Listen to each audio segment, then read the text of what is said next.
Usakwazi ukukhuluma nogogo, khuluma kokusethene izinto, amavasha abahlosile bathi usokhuluza ukhokho bewe. Sakhuleka kunina abakhulu, hayi khona bogogo nomkhulu. Igama umfoka mbanje ithisa simbiza ngonduna kanjaba. Hayi khona yasuke yahlala, impungu sihlebelela ulwazi. Izinto zaqala zakhanya nenkinga zaphela emphela njaba.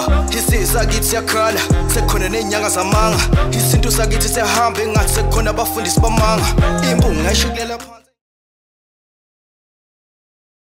Ake ngikhuleke umhlaba wonke nasendaweni zonke nje la kuhamba kufinyele khona lo mfanekiso oqoshiwe. Uma kuthi umusha kule channel, ibizo lami ngumlekeleli umfoka mbanjwa, ngumshana wakwaNgcobo ofuze fulele umashiya amahla ngathi azoshumayela, umzukulu kaMdumo igaba elimabanga elizalo uthumbu la Tshatatsha, uTshatatsha zalo uPheshe, uPheshe zalo uMaguyane, uMaguyane zalo uVaphi, uVaphi zalo uNokhonjo. Mina ke insizwa zingibiza ngonduna kaNdaba, untombizi yamncumela insizwa ziyamkhomba isona esincane saphuma ehlathini ekseni ngovuvisa uvuthula ngoba sigcwele amabethe. Ndikhole likholwa ngenhliziyo engalibhanda kancane esontweni ugqamugqamu usathi ngakane lakha lathi ngihamba litheselo sithe lathi ngahamba. Ngumjabulelo ukumamatheka komkakhe ngoba njalo memamatheka kuthi faca. Kuhlala kuyintokozo enkulu kumina mbukelo wempunga yesintu ukuthi ngifike la ku channel yethu enkulu Impunga Yesintu TV la sifundisana khona isintu. Sike sichushisane nje kwezinye zezinto othola ukuthi ziyasidida thina njengabantu. Ngiyacela ke bafowethu ukuthi niqhubeke nisubscribe ku channel yethu enkulu Impunga Yesintu TV. La sifundisana khona isintu. Ngiyacela futhi ukuthi nizithole nezincwadi zempunga yesintu. Kubona bonke abangazitholi incwadi zethu. Ziyatholakala emphelandaba, siyakwazi futhi ukuthi sikuthumelele. Kune special ke bafowethu esikhona kodwa amakhombo nje ambalwa ngoba abantu bangikhalela.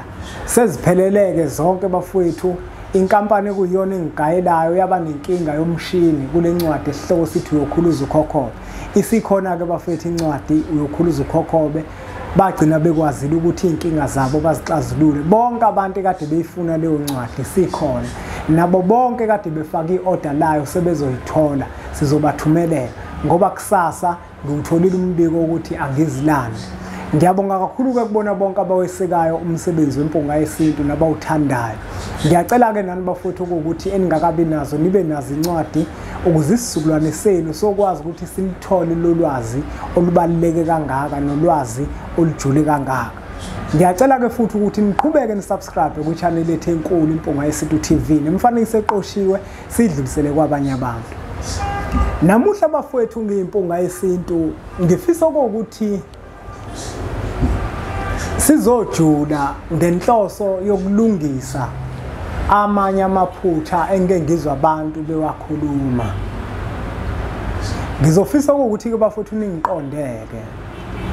Njengoba bafowethu ngizokhuluma lenkulumo engiyikhuluma noma sekuthiwe nanginayizi khulunywa mhlawumbe omunye umuntu oyincitha buchopho yesintu. Angiphikisi yena, angisoze ngaphikisa omunye umuntu. Kodwa inkulumo ngohlala ngaso sonke isikhathi ngiyiphikisa uma kungeyona. Kodwa ngifuna kube sengathi impunga yesintu iphikisa umuntu owabeka inkulumo ethile cha. Abantu ngiyabahlonipha kakhulu. Angikwazi ukubaphikisa ngoba abanye badala kakhulu kunami. Ngiyabahlonipha. Kodwa inkulumo eyophuma emlonyeni walowo muntu noma kuthiwa ngiyamhlonipha ngiyakwazi ukuyiphikisa. Kunomuntu la bafowethu nodadewethu othola ukuthi uzalwa abazali abagcagcile abayindoda nomfazi. Insizwa nje sinelwe ingenangane ingamithisile ndawo njengempunga yesintu. Thatha intombi nje ilobola iqede, isine emagcekeni iqede, bese kube imaba ethola umntwana. Uyabona lo mntwana loyo utholakale kanjalo, yonke into yakhe icacile ukuthi uzalwa abazali abagcagcile. Ayikhulelwanga intombi, yathi sina yasina isikhulelwe. Leyo ngane kuzothiwa ingane yakoMalume. Ingangithi angenze isibonelo ngayo impunga yesintu. Uthi impunga yesintu yashaya intombi, mayishaya intombi yayilobola intombi yayiqeda. Yangabona futhi umntombi bayo. ngoba impunga yesintu uyayihlonipha igceke lakofuze, ihlonipha amakhosi akofuze, ihlonipha amakhehla akofuze, ihlonipha izalukwazi akofuze. Impunga yesintu yathi le ntombi izongena emagcekeni imhlophe qwa iphelele, ngoba negceke lakofuze ngiyalihlonipha igceke liphelele. Ngoba zinsizwa kubalekile ukuthi uma uyinsizwa ulobola intombi emhlophe, ungathi ngoba naku usulobolile waqeda bese uthi intombi uzoyiphula, ungalihloniphi igceke lakini. Kufanele ukuthi intombi usebenzisane nayo ekutheni umntombi bayo ikwazi ukubulondoloza, ingene emagcekeni imhlophe. Namuhla ke ngifuna ukuzokhuluma ngomuntu ozalwa abazali abacacile ngokuphelele. Sizomthatha nomuntu izinto zakhe ezenziwa zaphelela kubo, abazali bakhe bacacile ngokuphelele, uhlala kubo, akahlali komalume bakhe. Kodwa ngesizathu sokuthi umuntu umezalwa abantu ababili abaganene abayindoda nomfazi, njengoba enezandla ezimbili sokuphonsa nesikamame, kanjalo namathonga amembethe namathonga ambhekile. Ubhekwa amathonga esandla sokuphosa namathonga esandla semfene. Abantu bakubo babamba iqhaza elikhulu ekumsingatheni lomntwana. Kuyenzeka futhi babamba iqhaza elikhulu ekutheni bamkhanyisela izinto zakhe. Kodwa ithongo lakomalume lihlala ngaso sonke isikhathi lilihle kumuntu, lihlala ngaso sonke isikhathi liwukukhanya kumuntu, lihlala ngaso sonke isikhathi lilethe inhlanhla kumuntu. Ithongo lakomalume bafowethu nodadewethu alisoze lefana nethongo lakini. Ithongo lakomalume bafowethu nodadewethu liyithongo elinamandla kakhulu ngaphezulu kwethongo lakini. Yebo kuyenzeka nje uthole ukuthi ithongo lakini lona elinamandla, kodwa ithongo ekuyilona eliba namandla kakhulu yithongo leli ovundle okhalweni kulo. Ukhumbule ukuthi uyihlo okuzalayo wafika washiya imbewu, kodwa meyishiya imbewu isibeletho sikamama wakho sifana nenhlabathi evundile yokwazi ukufukamela le mbewu ukuze ikwazi ukuthi iqhume okanye ithele ukuthela okuhle. Ukhumbule futhi ukuthi inkaba obudla ngayo inkaba yakomalume bakho, ngoba inkaba kamama okuzalayo. Noma umama okuzalayo angagana akhishwe kubo asiwe kini, kodwa kuphelile ukuthi unensila yakhona kubo la ezalwa khona. Okusho ukuthi ithongo lakomalume likusingatha usasesiswini kunyoko, akuyona-ke inhlamba legama engilishoyo, isintu. Ithongo lakomalume ngenkathi likufukamele ukwesiswini sikamama okuzalayo, ubaba ufike wakushiya, kodwa ithongo elikufukamelayo yithongo lakomalume bakho, kuze kufike isikhathi sokuthi uyazalwa. Mawuzalwa lamathongo omabili ngesizathu sokuthi abazali bakho bagcagcile bayindoda nomfazi, azosebenza ngokubambisana phezu kwakho njengoba unezandla ezimbili, isandla sokuphonsa, isandla semfene. La ngifuna ukuya khona nako ke le ngifuna ukuya khona. Sekuyenzeka ke manje usuthola inhlanhla. Mawuthola inhlanhla izinto zakho seziyenzeka, ziyakhanya, ziba zinhle. Abantu abaningi ke lento ibalimazile. Uthola ukuthi umuntu uzoba nenhlanhla ayinikwa yithongo lakomalume bakhe. Uma sekufanele abonge imsamo wakubo, abonge ithongo lakubo, bese izinto ziyashabalala. Ngoba ubonge ithongo lakubo, ithongo lakomalume kuyilona elimenzela izinto, akazange libonge futhi akakaza libonge ngoba abazali bakhe bagcagcile. Yena wazi ukuthi zonke izinto zenziwa yithongo lakubo, kanti akuhambi kanjalo. Kubalekile ukuthi uma kukhona into enhle eyenzakalayo phezulu kwempilo yakho, noma kuthiwa uzalwa abazali abacacile abayindoda nomfazi, kodwa kubalulekile ukuthi uthole ukuthi lokho nako kuhle iliphi ithongo elikupha kona. Ngoba njengoba uzalwa indoda nomfazi akusho ukuthi izinto zohlala ngaso sonke isikhathi zenziwa yithongo lakini. Kuzokwenzeka kuphakamisa likwazi sakomalume bakho sikuphonsela inhlanhla, bese inhlanhla iyahlala kuwe, bese uyasimama. Mawusimama bese ukubona kufanele ukuthi ulibonge ithongo noma uliphe ngenhloso yokulitusa, bese wena utusa ithongo lakini. Bese lesalukwazi siyadikibala, izinto zaso zisibambe lesalukwazi lesi, bese libambe konke okwaso. Bese uqale manje uthi bake bangitshela ukuthi ukubonga kufanele, ngoba mawubonga into zakho ziyaphela. Amampunge lawo, ukubonga kuyinto enhle kulabo kwaphela kubona, ingoba babonga endaweni engafanele ukuba babonge kuyona. Nangoku umuntu usetholile ukuthi inhlanhla yakhe isuka komalume, nayi-ke lento engifuna ukungena kuyona. Bese kuyashiwo ukuthi kufanele ubonge isalukwazi sakomalume. Kwesinye isikhathi kufanele ucele esalukwazini sakomalume, kodwa lo muntu uzalwa indoda nomfazi, abazali bakhe bacacile, uhlala kubo.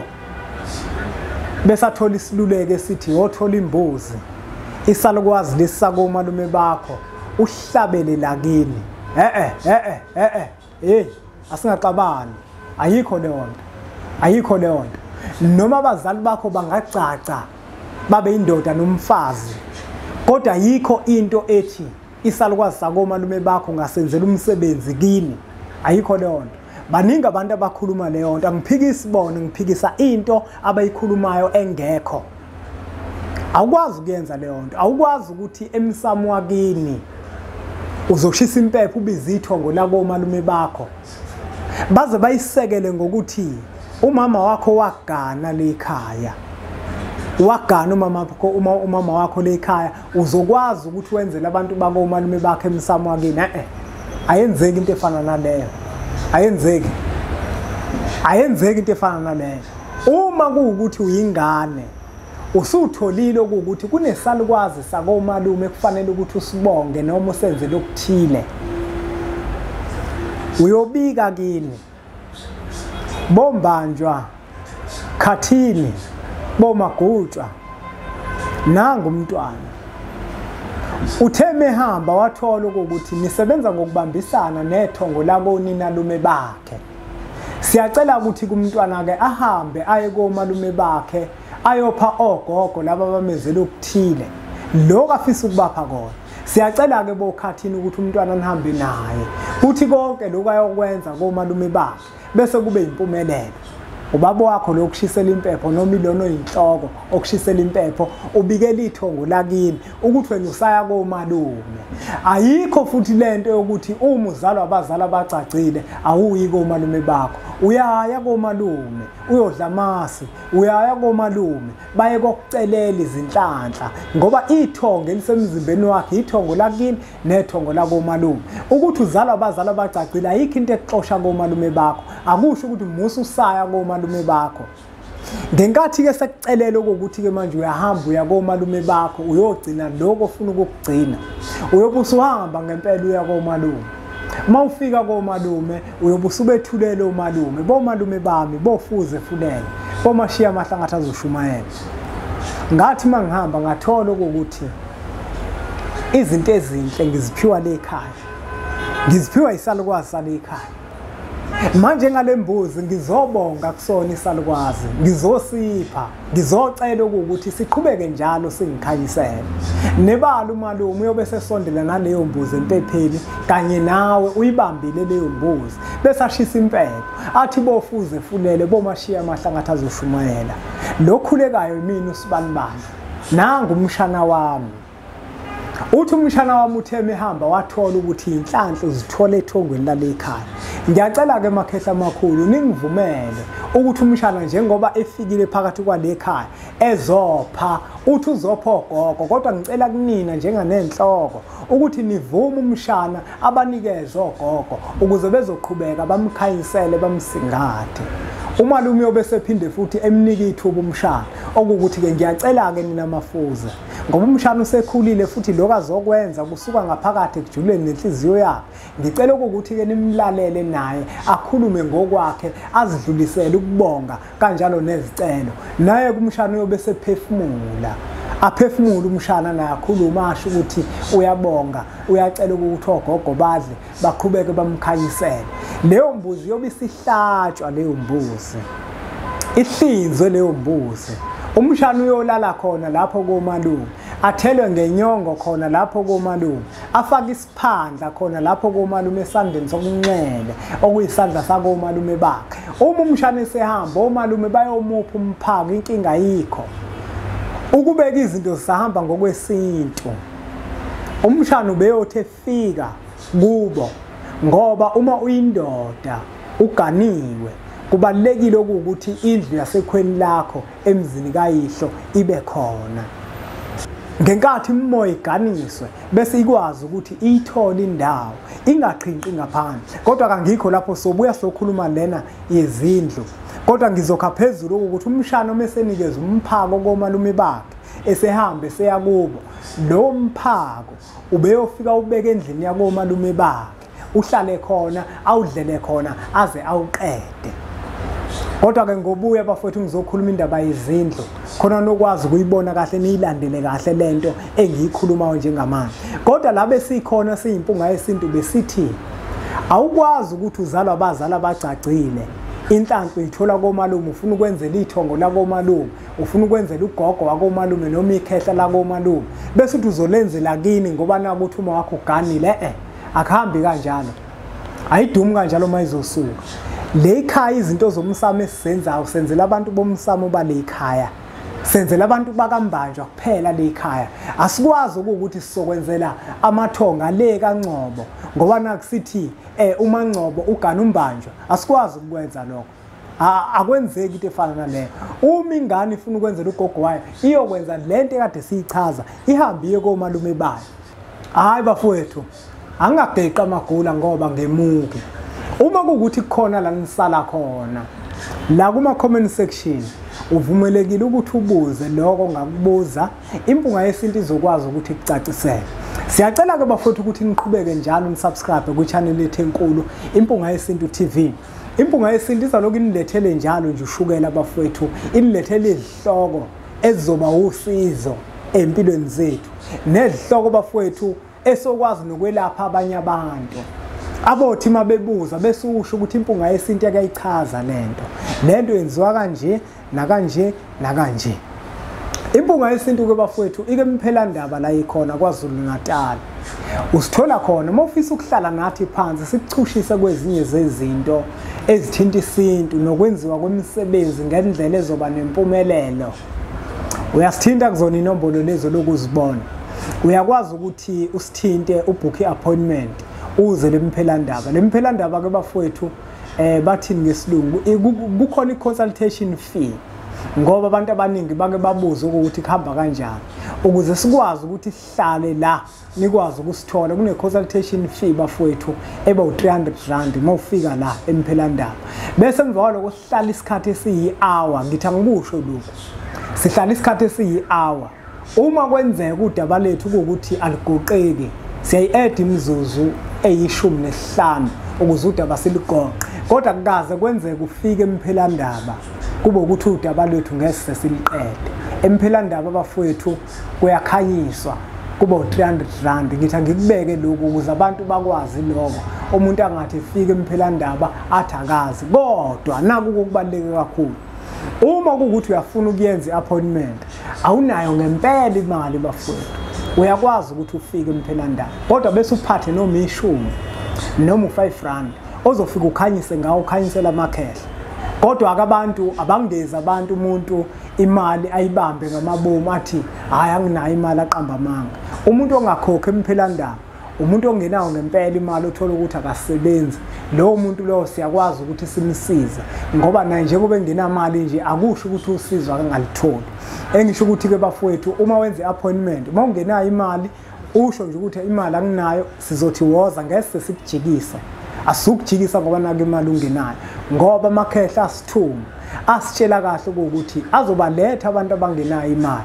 kofanele ukuthi sibasize singabajikisi bangafakaza ke baningi khona la abafika uthola ukuthi ababi nawo lo 300 umuntu mhlawumbe ashiya u5 rand ashiya u10 rand asibi nankinga thina njenganempunga yesintu ngoba amakhehla asiphethe asitshela kanjalo nangokocingo bafowethu okocingo ke bafowethu kona kuyahluka kakhulu abantu abakude ngibona abafaka kakhulu imali manje kuba nzima mangithi ngizame ngo6:30 ngoba uma kuukuthi awenzile appointment ocingweni kodwa uyayidinga impunga yesintu wezama ngo6:30 kuyenzeka ke kwesinye isikhathi bafowethu nodadewethu uthola ukuthi kukhona abantu abafaka imali ekufanele ukuthi ngiba attend iqala ngoba angifuni nami bagcine bengcolisa igama lami bathi ngifaka imali akasafuni ukukhuluma nami engisho ukuthi ke bafowethu sibekezele nje bafowethu kakhulukazi uma ukude ungifuna ocingweni bangcono laba bakeduze ngoba noma ungenayo imali uyakwazi ukuthi ufike emphelandaba ukhulume nempunga yesintu ikusize uma ususizakele bese uyabuya uzobonga kulungile bafowethu angingageqa amagula ngiyacela ukuthi niqhubeke njalo nisubscribe sithathe imfanekiso eqoshiwe sidlulisele kwabanye abantu ngoba nakubona izoba usizo olukhulu bese sithi nje impunga